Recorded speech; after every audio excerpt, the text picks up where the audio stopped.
Price charts, support, resistance and trend lines. Price charts. There are three main types of charts that are going to give you information as you trade Forex. You need to analyze these charts so you can determine which currency pairs are a good buy and which ones you should sell or stay away from. Line charts. These charts give you a quick view of the major market trends in addition to support and resistance levels. Line charts are not meant to be used to trade off because they don't show you individual prices. However, if you are looking to see the market trend at a glance, line charts can be very helpful. Line charts show connections between 2 points in time. You can analyze a line chart from hour to hour or over a lengthier period of time. Bar charts. Bar charts show you a price bar for a set period of time.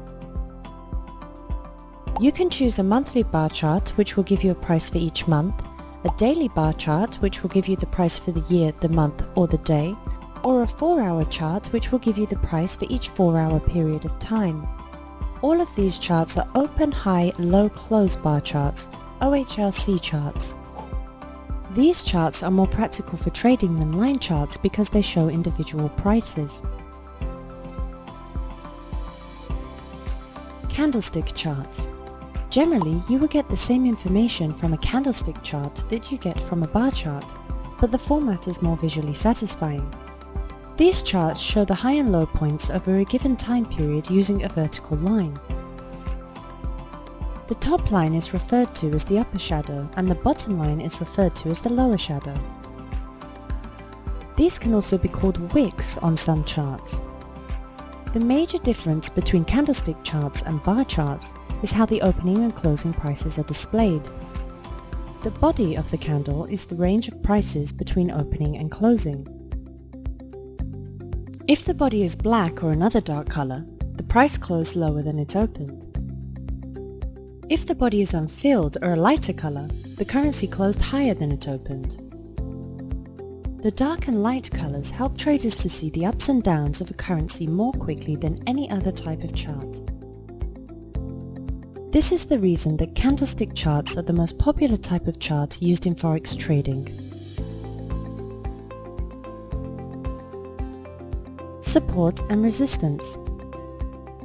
Before you can trade successfully on Forex, you must understand the concepts of support and resistance. These are referred to often when analyzing trends, so you should familiarize yourself with the terms and their meanings prior to trading.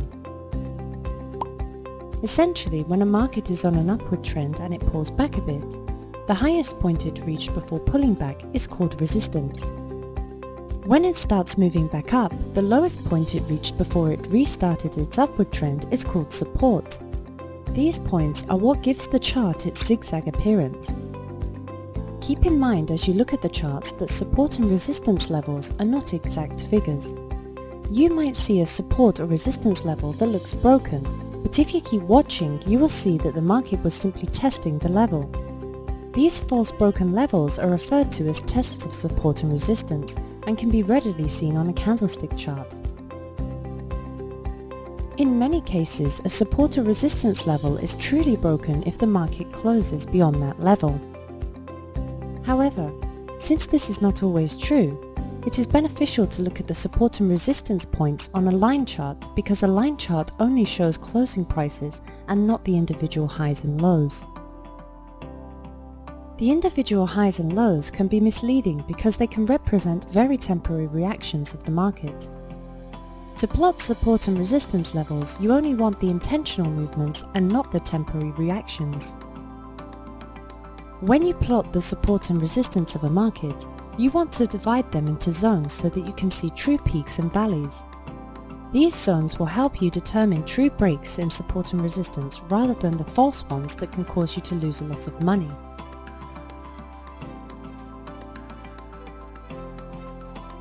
Things to remember about support and resistance. When a price tests the level of support or resistance often, it's making the resistance or support stronger. The strength of a support or resistance break depends on how strong the support or resistance had been before it was broken. when a price rises through resistance, that resistance could possibly become support later on. Trend lines. Trend lines are the most prevalent method of technical analysis on Forex. However, they often aren't used correctly, which can make them irrelevant. Trend lines must be drawn correctly in order for them to provide you with accurate information. You can't try to make the line fit the market has to fit the line.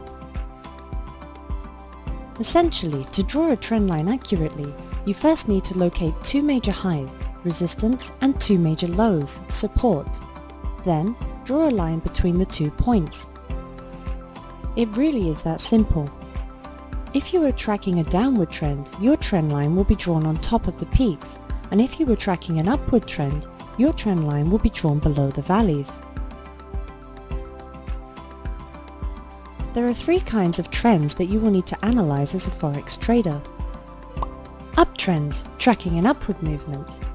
Downtrends, tracking a downward movement. And sideways trends, tracking a relative little movement either way.